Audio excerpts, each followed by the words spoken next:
Olá, Max. Esse relato me foi contado por Dona Severina, uma mulher já de idade, moradora do interior de Minas Gerais, na região da Serra da Mantiqueira. Ela jurava que, quando era moça, viveu uma das experiências mais assustadoras de sua vida. Tudo aconteceu numa estrada antiga de terra que ligava o povoado à igreja matriz.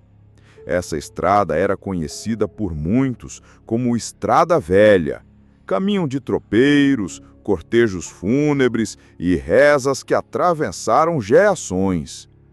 Naquele tempo, as pessoas tinham profundo respeito pelos mortos. As almas eram lembradas com velas acesas, rezas nas encruzilhadas e procissões no dia de finados. Mas também havia muito medo. Acreditava-se que, em certas noites, os mortos não ficavam apenas no cemitério, não.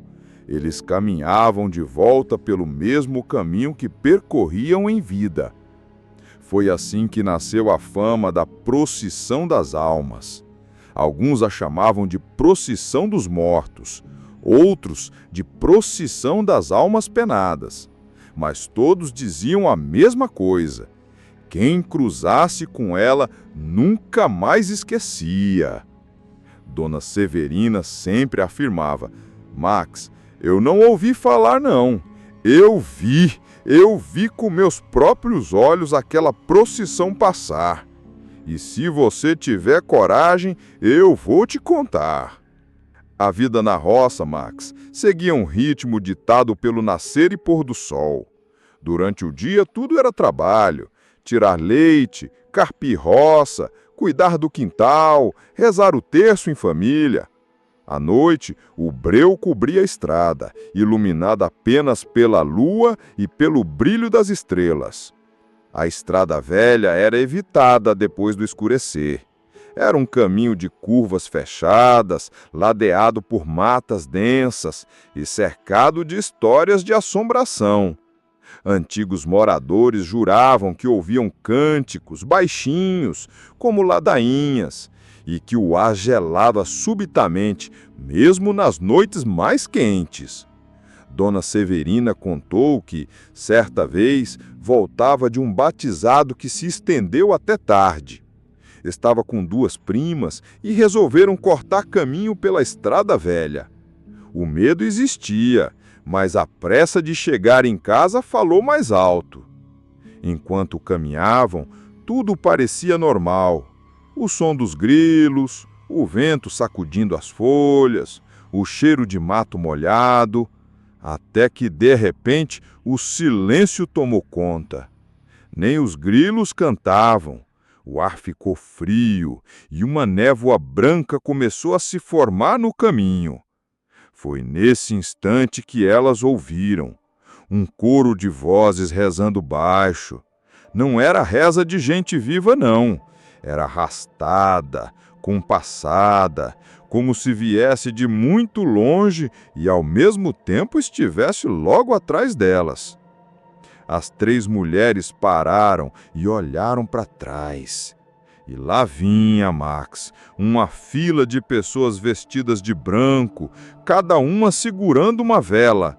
Mas as velas não iluminavam como as nossas. A chama era azulada, trêmula, quase sem luz. E as figuras não tinham rosto, pareciam sombras humanas envoltas em mortalhas, caminhando em silêncio, exceto pelo murmúrio das orações. Algumas choravam baixo, outras suspiravam fundo, como se carregassem uma dor sem fim.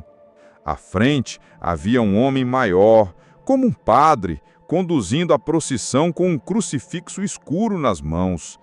Mas o crucifixo parecia gasto, quase sem forma, como se fosse feito de sombra também. Dona Severina contou que a procissão não tocava o chão. Os pés não se moviam, mas todos deslizavam lentamente, como se flutuassem alguns centímetros acima da terra batida da estrada. As três mulheres paralisadas não conseguiam correr nem rezar.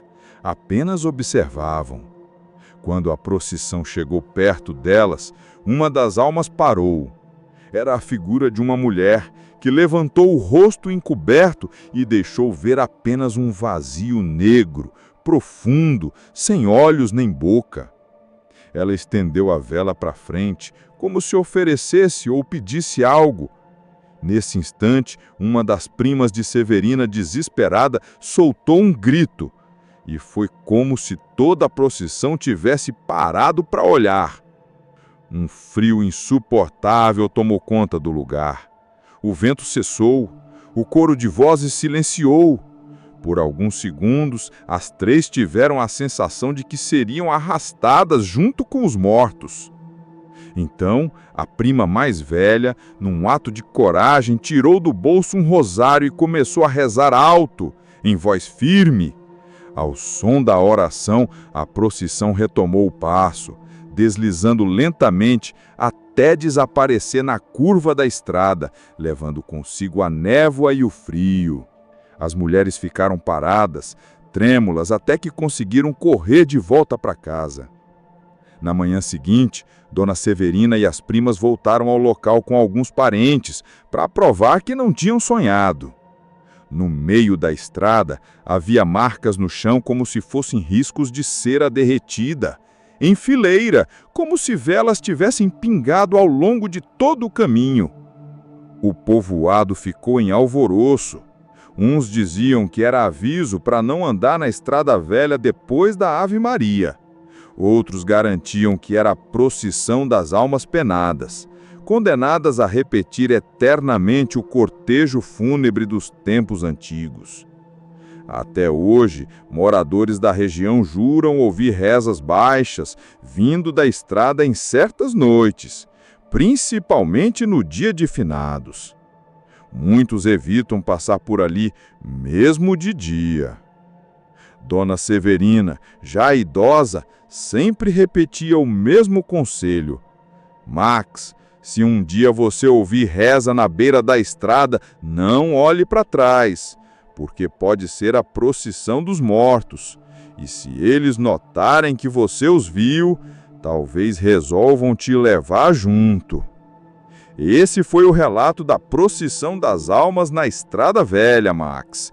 Mais uma história misteriosa do nosso interior, mostrando que a fé e o medo andam lado a lado na vida da roça. Se você que está ouvindo gostou dessa narrativa, não esquece de deixar o like, se inscrever no canal e ativar as notificações para acompanhar outros causos assombreados da nossa terra. Olá, Max. Esse relato chegou até mim pelas palavras de Zé Amâncio, um homem simples do interior do Maranhão, trabalhador de terra e conhecedor das histórias do sertão. Ele dizia que, desde menino, ouvia os mais velhos falarem de uma visão terrível que rondava a região chamada Brejo Fundo, um pântano largo cercado por matas fechadas, cheio de vozes estranhas e sombras que se moviam à noite. Segundo os antigos, ali viveu um coronel poderoso, dono de terras e de gente, que tratava mal seus animais e seus trabalhadores. Dizem que ele gostava de cavalgar embriagado, açoitando escravos e vaqueiros, até que um dia caiu do cavalo e quebrou o pescoço. O bicho fugiu para dentro do brejo e nunca mais foi encontrado. Depois dessa morte, começaram as aparições. Gente que passava pelo brejo à noite jurava ver um cavalo correndo sem cabeça, soltando relinchos que não saíam da boca, mas do próprio ar. Zé Amâncio dizia: Max, não era invenção, eu mesmo vi, e só de lembrar sinto até hoje o arrepio no espinhaço. A vida no povoado era marcada pelo medo do brejo. De dia o lugar parecia normal, água parada, pássaros levantando voo, sapos coachando. Mas à noite o cenário mudava. O brejo ganhava um silêncio pesado, quebrado apenas por sons inexplicáveis, como cascos batendo forte na água. Os moradores evitavam passar pelo local depois do pôr do sol, mesmo que fosse o caminho mais curto entre as roças e o povoado. Preferiam dar a volta por horas a fio, a arriscar encontrar o que chamavam de bicho do coronel. Zé Amâncio contou que certa vez voltava tarde de uma festa de São João. Tinha bebido um pouco, mas estava sóbrio o bastante para saber o que via e ouvia. Decidiu curtar caminho pelo Brejo Fundo, confiando que não ia acontecer nada. No início, só ouviu o barulho da própria sandália na terra molhada. Depois percebeu algo estranho. O barulho de cascos correndo. Não era um cavalo comum. Os passos eram pesados, irregulares, como se o animal mancasse, mas ao mesmo tempo corresse veloz. De repente, os sapos pararam de coachar. O vento cessou. O brejo ficou em silêncio absoluto. E foi aí, Max, que ele viu. No meio da névoa baixa que cobria o pântano, surgiu a figura de um cavalo enorme, negro como a noite. Corria desordenado, mas sua cabeça não estava lá. O pescoço terminava em carne viva, aberta, como se tivesse sido arrancada. Mesmo sem boca, o cavalo relinchava. O som era horrível, como um grito humano misturado a ferro em brasa, rangendo. O ar ao redor cheirava a enxofre e sangue fresco. O animal disparava pelo brejo sem tocar na lama, como se flutuasse alguns centímetros acima da água. Passava de um lado para o outro, veloz, como se estivesse preso a um caminho invisível. Zé Amâncio ficou imóvel, sentindo o corpo gelar. Ele sabia que não podia correr. Os antigos sempre diziam: se o cavalo sem cabeça notar medo, ele te persegue até a alma cansar. O cavalo então parou diante dele. O corpo tremia, as patas batiam no chão espalhando água de lama. Do pescoço cortado saía uma fumaça quente que cheirava a ferrugem e queimado. De repente, o bicho começou a avançar em sua direção, soltando aquele relincho de outro mundo. O chão tremeu e a água do brejo se agitou como se estivesse em tempestade. Zé Amâncio, tomado pelo instinto, tirou do bolso um terço que carregava desde pequeno, herdado da mãe.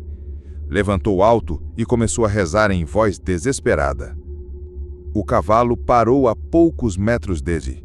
O relincho cessou e por alguns segundos o silêncio foi total.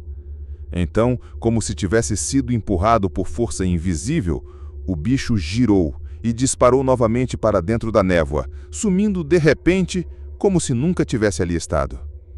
O brejo voltou ao normal. Os sapos coacharam de novo. O vento voltou a soprar, mas o coração de Zé Amâncio batia como um tambor dentro do peito. Na manhã seguinte, Zé Amâncio voltou ao Brejo Fundo com alguns amigos, jurando que mostraria marcas no chão. E lá estavam, pegadas fundas de casco na lama, mas não havia nenhuma sequência completa. Eram marcas isoladas, como se o cavalo tivesse aparecido e desaparecido em vários pontos, sem seguir um caminho natural. Desde aquele dia, ele nunca mais atravessou o brejo à noite. Disse que a visão o acompanhava nos sonhos e que toda vez que o vento soprava forte no telhado de palha, jurava ouvir novamente o relincho ecoando. A fama do cavalo sem cabeça do Brejo Fundo só cresceu. Alguns diziam que era o espírito do animal do coronel, condenado a vagar eternamente sem cabeça por causa das maldades do dono. Outros acreditavam que era o próprio coronel, transformado em fera como o castigo divino. Mas Zé Amâncio sempre terminava seu relato com um conselho. Max, se um dia você escutar cascos correndo no brejo, não olhe. Reze, vire as costas e siga em frente. Porque se você enxergar o cavalo sem cabeça, a visão nunca mais sai da sua mente. Esse foi o relato do cavalo sem cabeça do Brejo Fundo, Max. Mais uma história da roça, nascida do medo e das lendas que atravessam gerações. Se você que está ouvindo gostou dessa narrativa, não esquece de deixar o like, se inscrever no canal e ativar as notificações para acompanhar mais histórias assombradas do nosso Brasil profundo. Olá, Max. Esse relato me foi contado por Dona Eulália, moradora do interior de Pernambuco, filha de rendeiras e neta de tecelões. Ela dizia que, desde criança, ouvi a história de um tear amaldiçoado guardado num galpão esquecido na beira do sítio. Aquele tear pertencia a uma velha fiandeira, conhecida por todos como Mãe Quitéria. Mulher de gênio forte e mãos de ouro, que passava dias e noites fiando algodão e tecendo panos de qualidade rara. Mas Mãe Quitéria era também temida. O povo dizia que ela falava sozinha enquanto tecia, que conversava com os mortos e que sua casa nunca apagava a luz, nem nas madrugadas mais silenciosas. Um dia, morreu repentinamente, sozinha, no mesmo banco em que trabalhava. O tear ficou guardado, coberto por pano, dentro de um galpão de taipa. Só que, depois disso, começaram os estranhos relatos. Segundo Dona Eulália, Max, muita gente da minha família ouviu. Eu mesma, quando menina, escutei o barulho da lançadeira correndo, mesmo sem ninguém no tear. E nunca esqueci. A vida no sítio tinha seu ritmo simples. O barulho do moinho de farinha, o cheiro de café coado, as galinhas ciscando no terreiro. À noite, o silêncio da roça reinava, quebrado apenas pelo canto dos grilos e às vezes por ladainhas que ecoavam de longe. Mas perto do galpão da fiandeira havia algo diferente. Quem passava ali à noite sentia um frio repentino, mesmo em noites quentes de verão. Os cachorros latiam para o nada e os cavalos empacavam, recusando-se a chegar perto. Os primeiros sinais eram sempre os mesmos. Um som ritmado, como madeira batendo em madeira, vindo do galpão fechado. Era o tear trabalhando, a lançadeira correndo de um lado ao outro, como se alguém estivesse fiando sem descanso. Alguns juravam ouvir até uma cantiga baixinha, a voz de uma mulher idosa repetindo versos antigos, quase como uma reza. Linha que fia o destino, linha que nunca termina. Dona Eulália contou que, certa noite, movida pela curiosidade, foi espiar pela fresta do galpão. Ela viu. Dentro do galpão, o tear se movia sozinho. A lançadeira ia de um lado ao outro, o rolo girava, a trama se formava, tudo sem mãos humanas. E ali, sentada no banco, estava a figura de Mãe Quitéria. Só que não era corpo vivo, era uma sombra pálida, curvada, de olhos fundos, os dedos magros passando pela linha como se puxassem um fio invisível. A cada movimento, ela murmurava palavras incompreensíveis, como se falasse com alguém que não estava presente. O pano que se formava no tear não parecia algodão, era um tecido cinzento, pesado, que se desfazia em fumaça assim que ganhava forma. De repente, a velha parou o trabalho e virou o rosto devagar em direção à fresta onde Eulália espiava. Os olhos não eram olhos, eram buracos escuros, fundos como poços. Eulália sentiu o coração disparar e caiu para trás, assustada. O barulho aumentou. O tear começou a bater com força, como se dezenas de mãos invisíveis trabalhassem ao mesmo tempo. O som ecoava pelo terreiro, acordando os cachorros que começaram a uivar em coro. A sombra da fiandeira se levantou lentamente. O pano cinzento continuava a se formar, mas agora parecia se estender pelo chão do galpão como um tapete vivo, avançando em direção à porta. Eulália, apavorada, correu para casa sem olhar para trás. Enquanto corria, jurava ouvir passos arrastados a acompanhando, e a cantiga da velha, repetida cada vez mais alta: linha que prende o destino, linha que leva contigo. Ela só conseguiu se acalmar ao cruzar o portão de casa, onde a mãe a esperava com um rosário na mão. No outro dia, Os vizinhos foram até o galpão. O tear estava coberto de poeira, parado, como se não tivesse sido usado há anos. Mas no chão havia fios cinzentos espalhados, que se desfaziam no toque, virando pó. O povo passou a dizer que Mãe Quitéria, mesmo depois de morta, continuava tecendo, mas ninguém sabia o quê. Alguns diziam que era o pano dos destinos. Outros acreditavam que eram mortalhas para os vivos que em breve morreriam. Até hoje, Max, moradores juram ouvir o barulho da lançadeira em noites de lua minguante, e alguns até evitam passar pelo terreiro do tear. Dona Eulália sempre encerrava o relato com um aviso sério: se você ouvir o som do tear batendo sozinho, não vá olhar, porque se Mãe Quitéria te enxergar, pode ser que ela comece a afiar a sua própria mortalha. Esse foi o relato da velha fiandeira do tear abandonado, Max. Mais uma história da roça que mistura o ofício das mãos com os mistérios do além. Se você que está ouvindo gostou dessa narrativa, não esqueça de deixar o like, se inscrever no canal e ativar as notificações para ouvir mais histórias assombradas do interior do Brasil.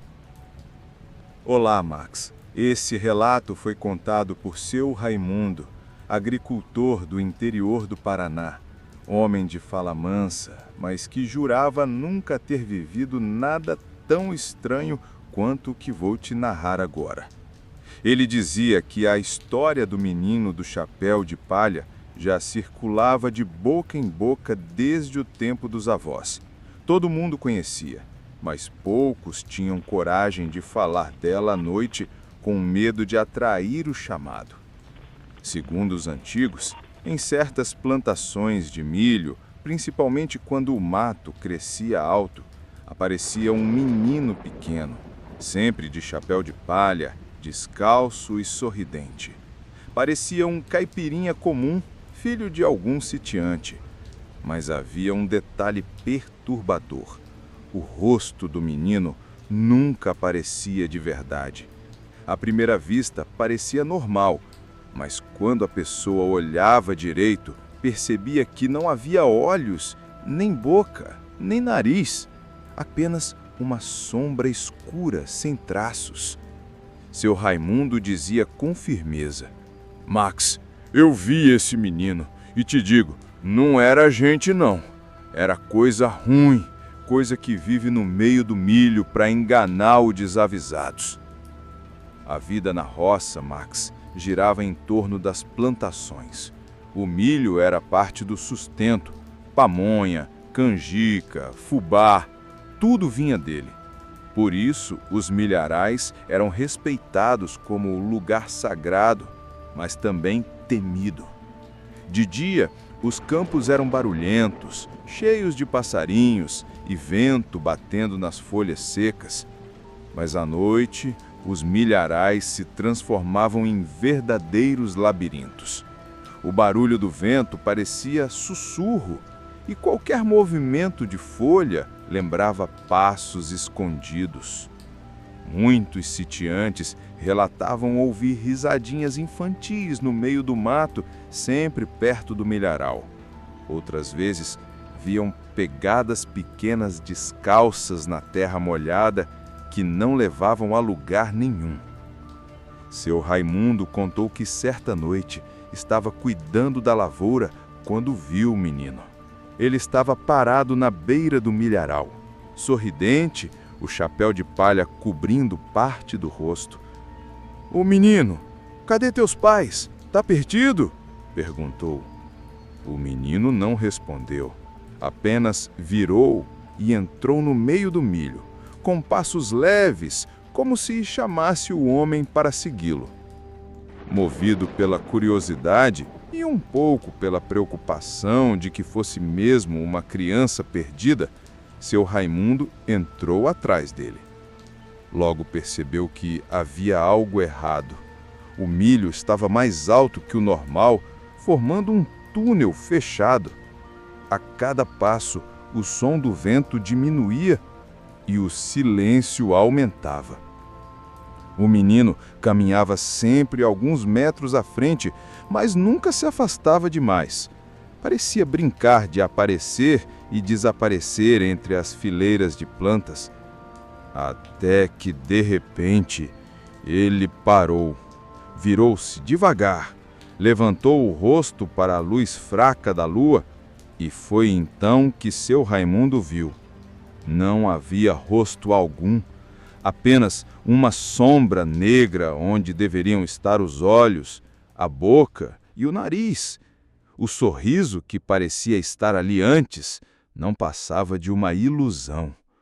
Foi nesse instante que uma risadinha infantil ecoou por todos os lados do milharal, mas não vinha da boca do menino, vinha do próprio ar. O coração de seu Raimundo disparou. Ele tentou voltar pelo mesmo caminho, mas o milharal parecia ter mudado. As fileiras de plantas se fechavam atrás dele, formando um labirinto sem saída. O menino agora não andava mais. Ele deslizava pelo chão, sem mover as pernas, acompanhando o homem de perto. A cada vez que o vaqueiro olhava para trás, o menino estava mais perto, mesmo sem dar um passo sequer.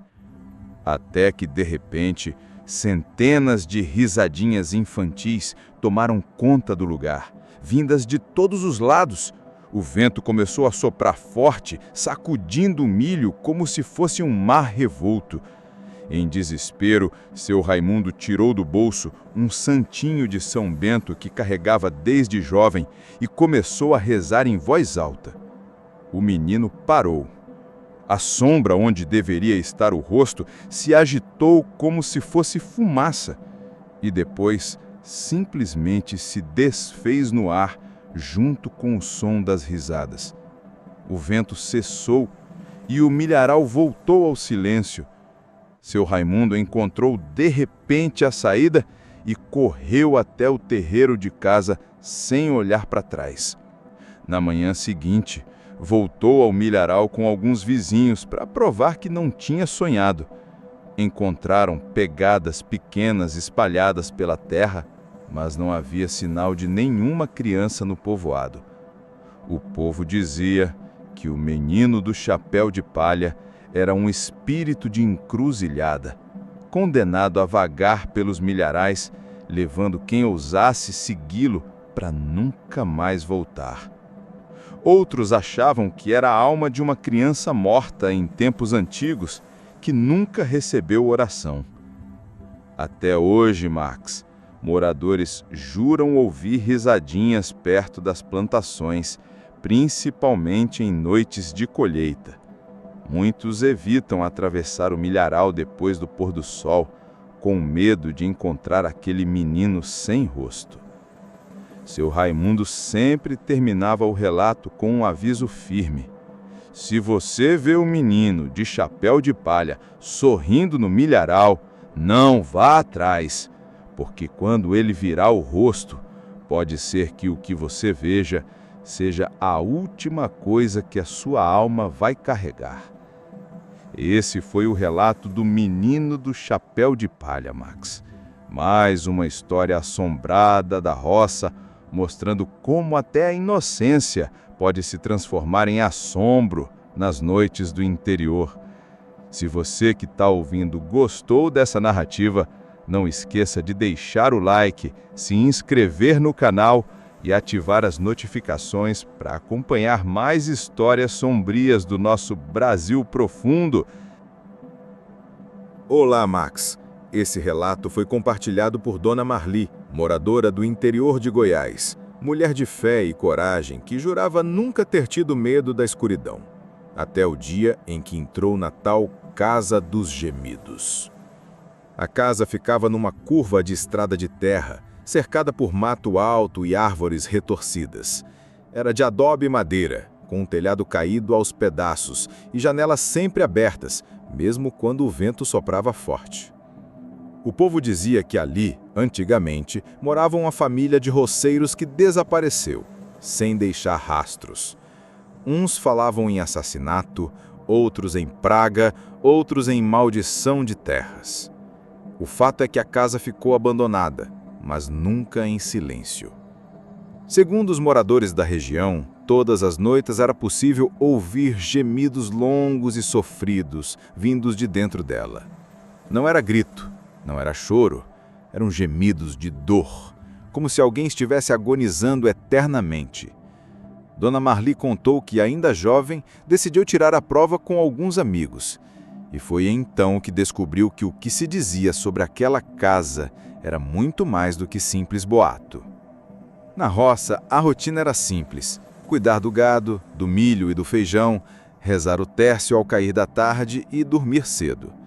Mas sempre havia histórias que rodavam a boca do povo, principalmente sobre lugares assombrados. A Casa dos Gemidos era o principal desses lugares. Crianças eram proibidas de passar perto dela. Carroceiros desviavam pela estrada mais longa só para não cruzar a curva da maldita. Mesmo assim, à noite, quando o vento parava e o silêncio se espalhava, os moradores juravam ouvir.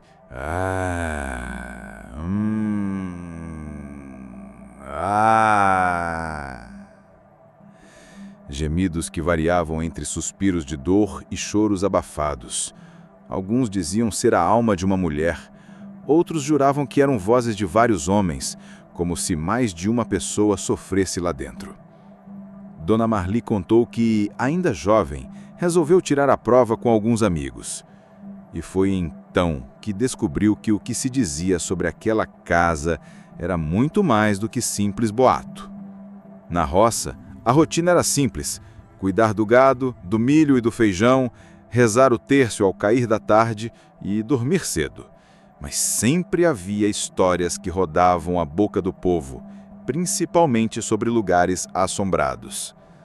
A Casa dos Gemidos era o principal desses lugares. Crianças eram proibidas de passar perto dela. Carroceiros desviavam pela estrada mais longa só para não cruzar a curva da maldita. Mesmo assim, à noite, quando o vento parava e o silêncio se espalhava, os moradores juravam ouvir.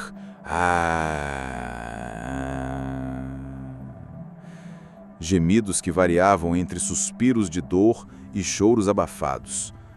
Alguns diziam ser a alma de uma mulher, outros juravam que eram vozes de vários homens, como se mais de uma pessoa sofresse lá dentro. Dona Marli contou que, numa noite de lua cheia, ela e 2 primos resolveram provar que não tinham medo. Aproximaram-se da casa com lanternas de querosene, atravessando o mato até a varanda. No começo só ouviram o som dos próprios passos, mas quando botaram o pé na soleira da porta, os gemidos começaram. Baixos, profundos, vindos de dentro da sala escura. Eles entraram, Max. A sala estava vazia, apenas com restos de móveis quebrados e teias de aranha cobrindo o teto. Mas os gemidos não cessavam. Vinham de todos os cantos, ecoando como se as paredes chorassem. De repente, o ar ficou pesado. O cheiro de mofo se misturou a um odor metálico, semelhante à ferrugem ou a sangue. Um dos primos de Marli jurou ter visto marcas vermelhas na parede, como mãos ensanguentadas deslizando para baixo. Outro afirmou que sentiu alguém puxando sua camisa por trás, mas não havia ninguém. No canto da sala, as lanternas iluminaram algo estranho. Uma figura curvada, sentada no chão, com as mãos cobrindo o rosto. Era pequena. Parecia uma mulher magra, de vestido roto. E então ela gemeu. Um som agudo, desesperado, que atravessou os ossos dos 3 jovens. Mas quando se aproximaram para ver melhor, a figura se dissolveu no ar, como fumaça. E os gemidos multiplicaram-se, vindos de todos os lados, mais altos, mais angustiados, como se dezenas de vozes sofressem ao mesmo tempo. O terror tomou conta. As paredes começaram a ranger, como se a casa inteira estivesse viva, respirando com os gemidos. O chão tremia levemente e uma corrente fria percorreu os corpos dos 3. Subitamente, uma porta no fundo da sala se abriu sozinha, batendo contra a parede. De lá não veio luz, apenas escuridão densa, de onde ecoava um coro de gemidos tão alto que parecia grito de agonia coletiva. Os três tentaram correr para fora, mas a porta da frente bateu com violência, fechando-se sozinha. As lanternas apagaram, deixando-os na completa escuridão. No breu, sentiram mãos invisíveis tocando seus ombros, braços e cabelos. Marli contou que, por um instante, ouviu claramente uma voz sussurrar em seu ouvido: "Fica conosco." Foi quando ela rezou o Pai Nosso em voz alta, e os primos a seguiram. O vento entrou pela casa, as janelas bateram e as vozes diminuíram até virar apenas um lamento distante. A porta da frente se abriu com estrondo, e eles correram sem olhar para trás, só parando quando já estavam longe, no terreiro iluminado pela lua. Na manhã seguinte, reuniram coragem para voltar com outros moradores. A casa estava como sempre, abandonada, velha, silenciosa. Nenhum sinal de gente, nenhuma figura no canto, nenhuma marca de sangue. Mas uma coisa chamou a atenção. No chão da sala onde viram a figura sentada, havia um lenço de mulher, velho e rasgado, úmido como se tivesse sido molhado naquela noite. O povo nunca soube explicar a origem dos gemidos. Alguns diziam que eram ecos das mortes violentas que teriam acontecido ali. Outros falavam de maldição ligada à terra, mas ninguém tinha coragem de passar a noite dentro da casa para descobrir. Dona Marli terminou seu relato com uma advertência. Max, naquela casa não se ouvem os vivos, são as vozes dos que sofrem ainda. Quem entra lá dentro arrisca ficar preso para sempre, gemendo junto com eles. Esse foi o relato da Casa dos Gemidos, Max.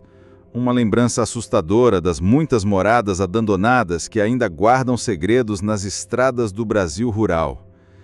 Se você que está ouvindo gostou dessa narrativa, não esqueça de curtir o vídeo, se inscrever no canal e ativar as notificações para receber mais histórias assombradas do nosso sertão e das nossas roças. Olá, Max. Este relato veio de seu Antero, um vaqueiro antigo do interior do Piauí, homem que já percorreu muita estrada e conhecia cada pedra da região da Serra do Caju. Essa serra, Max, era conhecida tanto pela beleza quanto pelo medo. Vista de longe, parecia um colar de pedras imensas recortando o céu, com veredas secas e vegetação agreste. Mas, segundo os moradores, depois que a noite caía, a serra mudava de feição. O vento soprava estranho, ecoava nas pedras como se fossem vozes, e, de vez em quando, alguém ouvia um grito aterrador que ecoava de ponta a ponta. Não era grito de gente viva. Era agudo, comprido, cheio de dor, como se fosse de uma alma castigada. Seu Antero dizia: "Max, homem que escuta aquele grito nunca mais esquece. É coisa que entra pelo ouvido e fica latejando no coração." Ele próprio viveu a experiência de ouvir esse som numa noite em que se perdeu pela serra. E o que aconteceu com ele é o que vou te contar agora. O vaqueiro tinha costume de subir a serra atrás do gado que se espalhava no mato. Passava o dia inteiro arrebanhando boi, acostumado ao calor, às pedras soltas e ao silêncio, cortado apenas pelo mugido distante. Mas, naquela tarde, os bois fugiram mais para dentro e a noite chegou antes dele conseguir descer. O céu ficou vermelho, depois escureceu rápido, e a lua apareceu fina, escondida atrás das nuvens.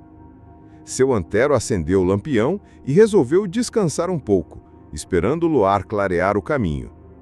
Foi aí que ouviu o primeiro sinal.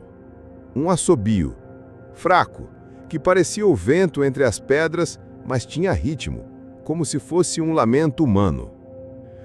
Os cavalos que ele levava começaram a se agitar, bufando e puxando as rédeas. O cão que o acompanhava, sempre valente, De repente, baixou as orelhas e choramingou, encolhendo-se atrás dele. O vaqueiro pensou consigo: isso não é vento, não. Isso é o começo do grito. De repente, o som veio. Um grito prolongado cortou a noite. Não parecia vir de um ponto fixo, mas de toda a serra ao mesmo tempo. Ecoava, subia pelas pedras, descia pelos vales, tremia o chão. Era um grito de dor, mas também de raiva, quase de desespero. O corpo de seu Antero arrepiou inteiro. O cão saiu correndo, desaparecendo no mato, e os cavalos empinaram, quase derrubando o vaqueiro. Ele ergueu o lampião e, à frente, jurou ver uma figura no alto de uma pedra. Era um homem alto, magro, com braços abertos, a boca escancarada como se fosse a própria origem do grito. Só que o rosto era indistinto, desfocado, como se estivesse coberto por sombra. A cada vez que o grito ecoava, a figura se contorcia, como se estivesse sendo dilacerada por dentro. O vaqueiro tentou montar no cavalo para fugir, mas o animal empacou, recusando-se a sair do lugar. O grito recomeçou, agora mais perto, ensurdecedor, a ponto de fazer as pedras vibrarem. Seu Antero então fez o que sabia. Tirou o chapéu, ajoelhou-se no chão pedregoso e rezou alto, pedindo proteção a Nossa Senhora da Conceição. Nesse momento, a figura no alto da pedra desapareceu, mas o grito não parou. Agora parecia circular em volta dele, passando de um ouvido ao outro, como se algo invisível estivesse girando em torno do seu corpo. O lampião apagou de repente, e ele ficou na escuridão total. Foi quando sentiu uma pressão no peito, como se mãos invisíveis o empurrassem contra o chão. Em desespero, seu Antero gritou também, não de coragem, mas de medo. E nesse instante, o grito da serra cessou. Tudo ficou em silêncio. A lua saiu das nuvens, iluminando o caminho. O cavalo, agora calmo, permitiu que ele montasse. Sem olhar para trás, desceu a serra às pressas. Na manhã seguinte, contou o ocorrido ao povoado. Os mais velhos disseram que o grito da Serra do Caju pertencia a um vaqueiro antigo que morreu perdido ali, esmagado entre pedras, procurando gado em noite de tempestade. Diziam que sua alma nunca encontrou descanso, e por isso gritava de dor, chamando outros para sofrer junto. Outros afirmavam que não era a alma, mas um eco amaldiçoado, um feitiço antigo lançado na serra para afastar invasores. Seu Antero nunca mais esqueceu aquela noite. Até o fim da vida, evitou subir a serra sozinho, e sempre avisava aos mais novos: se tu ouvir um grito na Serra do Caju, não responda, não procura de onde vem, porque quem escuta de perto pode acabar ficando lá para sempre. Esse foi o relato do grito na Serra do Caju, Max. Uma lembrança assustadora de como as serras e os vales do Brasil ainda guardam mistérios que ninguém consegue explicar. Se você que está ouvindo gostou dessa narrativa, não esqueça de curtir o vídeo, se inscrever no canal e ativar as notificações para acompanhar mais histórias sombrias do nosso interior. Olá, Max. Esse relato me foi contado por seu Osvaldo, lavrador do interior da Bahia, homem calejado de sol e de terra, que já não se assustava fácil com nada. Mas quando o assunto era a enxada que trabalha sozinha, ele baixava o tom da voz e mudava de assunto rápido, como quem lembra de coisa perigosa. Segundo os antigos, havia um sítio afastado onde, durante muitas madrugadas, se ouvia o som de enxada batendo na terra. Tchac, tchac, tchac, sempre no mesmo ritmo, constante, como se alguém estivesse cavando o roçado noite adentro. O curioso é que ninguém via o lavrador. Quando se ia olhar, o pedaço de chão amanhecia revolvido, como se alguém tivesse capinado ou aberto cova durante a noite. Seu Osvaldo dizia: Marx, eu vi essa enxada trabalhando sozinha, vi com meus próprios olhos, e digo, aquilo não era ferramenta de gente, era instrumento de alma penada. Na roça a rotina era pesada. O povo passava o dia inteiro com a enxada na mão, capinando, plantando, abrindo valeta, cuidando do milho e do feijão. De noite, o silêncio do campo só era quebrado pelos grilos, pelas corujas e às vezes pelo mugido distante do gado. Mas naquele sítio abandonado, o silêncio nunca era completo. Quem passava perto dizia ouvir, sempre por volta da meia-noite, o som metálico da lâmina entrando na terra seca. Tchac, tchac, tchac. Sempre no mesmo ritmo constante, como se alguém estivesse cavando o roçado noite adentro. O curioso é que ninguém via o lavrador. Quando se ia olhar, o pedaço de chão amanhecia revolvido, como se alguém tivesse capinado ou aberto cova durante a noite. Seu Osvaldo dizia: Max, eu vi essa enxada trabalhando sozinha, vi com meus próprios olhos, e digo, aquilo não era ferramenta de gente, era instrumento de alma penada. Na roça a rotina era pesada. O povo passava o dia inteiro com a enxada na mão, capinando, plantando, abrindo valeta, cuidando do milho e do feijão. De noite, o silêncio do campo só era quebrado pelos grilos, pelas corujas e às vezes pelo mugido distante do gado. Mas naquele sítio abandonado, o silêncio nunca era completo. Quem passava perto dizia ouvir, sempre por volta da meia-noite, o som metálico da lâmina entrando na terra seca. Tchac, tchac, tchac. Cada batida na terra ecoava forte, firme, como se fosse feita por mãos invisíveis. Os rapazes decidiram se aproximar. No meio do terreno abandonado, viram uma enxada se movendo sozinha, cortando a terra. O cabo se levantava e descia no mesmo ritmo, como se um trabalhador invisível estivesse ali, cavando sem descanso. A lua iluminava bem a cena. Não havia corpo, não havia sombra, apenas a ferramenta em movimento, revolvendo a terra seca. Mais assustador ainda, o chão parecia abrir covas fundas, retas, do tamanho exato de sepulturas. E à medida que as covas se formavam, os rapazes sentiram o cheiro forte de terra molhada, misturado a um odor azedo, parecido com coisa podre. De repente, a enxada parou. Ficou fincada no chão, imóvel. O silêncio caiu pesado. E então veio um sussurro, baixo, arrastado, saindo do nada. Mais uma! Sempre mais uma! Apavorados, os três começaram a recuar, mas a enxada voltou a se mover de repente, agora com violência, jogando terra para todos os lados, como se estivesse abrindo uma cova em ritmo acelerado. O som dos golpes na terra ficou ensurdecedor, o chão tremia sob os pés deles, e por um instante juraram ver braços magros e descarnados saindo da cova recém-aberta, tentando se erguer para fora. O lampião de um dos rapazes apagou sozinho, e a escuridão tomou conta. Um vento gelado soprou, carregando murmúrios que pareciam vir da própria terra. Foi então que seu Osvaldo gritou para os amigos correrem. Dispararam pelo mato, tropeçando nas pedras, enquanto atrás deles o som da enxada continuava, cada vez mais rápido, cada vez mais perto. Tchac, tchac, tchac. Só pararam quando chegaram em casa, suados e sem fôlego. No outro dia, voltaram ao sítio com outros moradores. Encontraram o terreno cheio de covas abertas, fundas, alinhadas lado a lado. Mas não havia enxada, nem sinal de braços ou de qualquer trabalhador.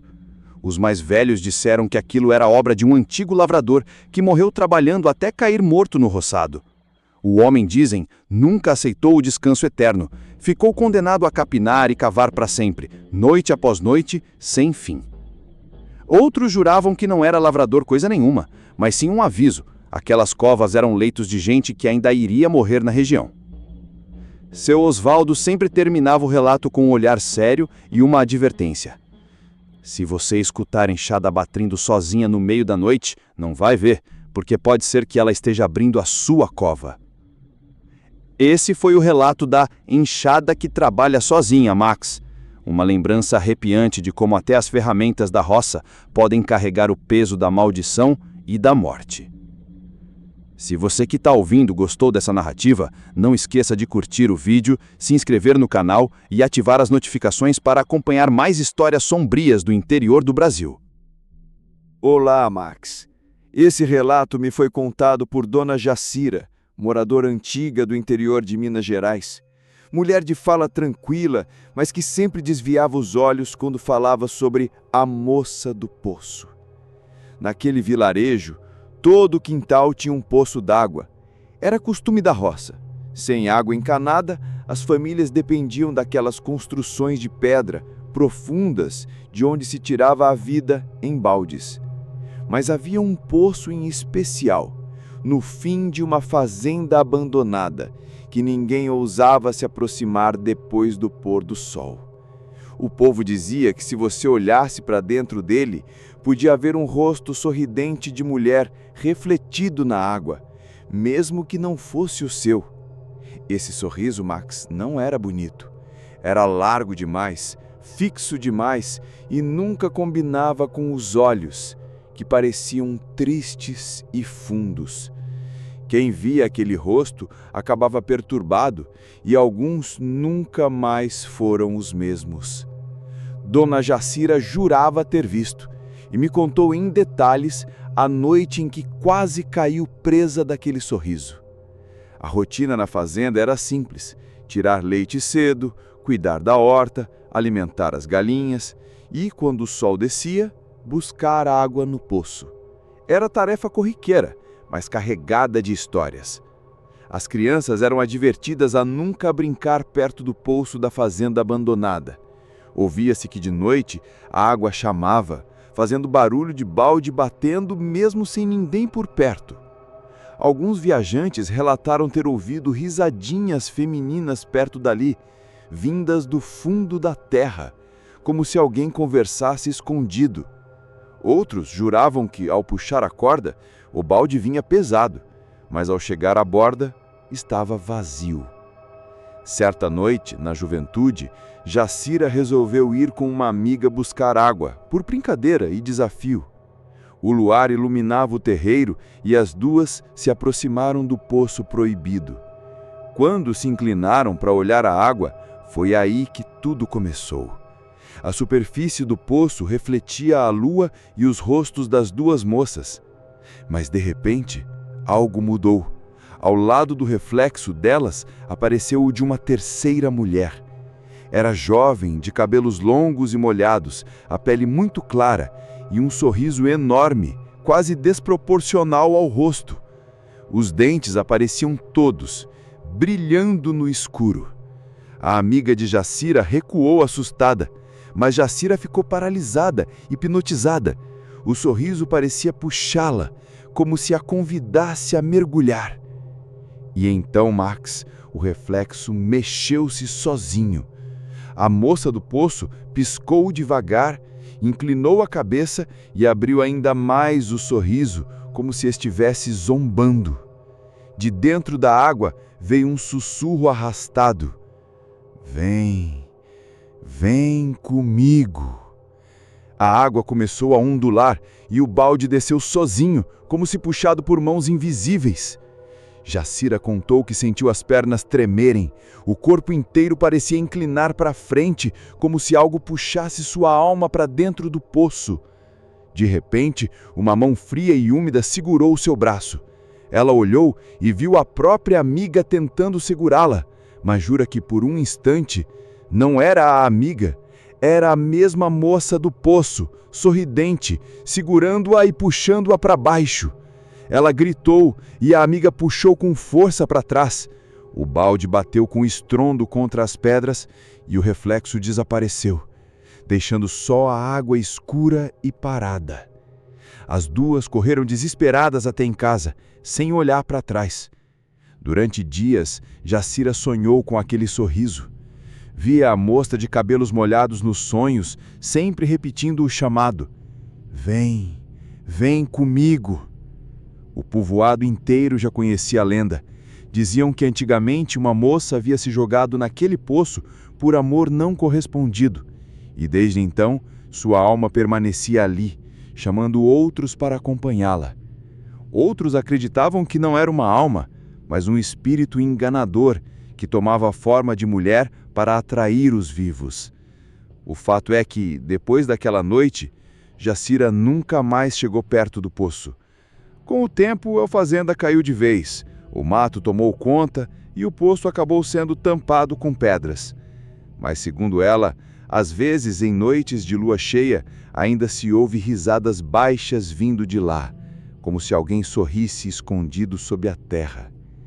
E Jacira sempre terminava o relato com um aviso: Max, se um dia você olhar num poço e vir alguém sorrindo de volta, corra, porque esse sorriso não é para você, é contra você.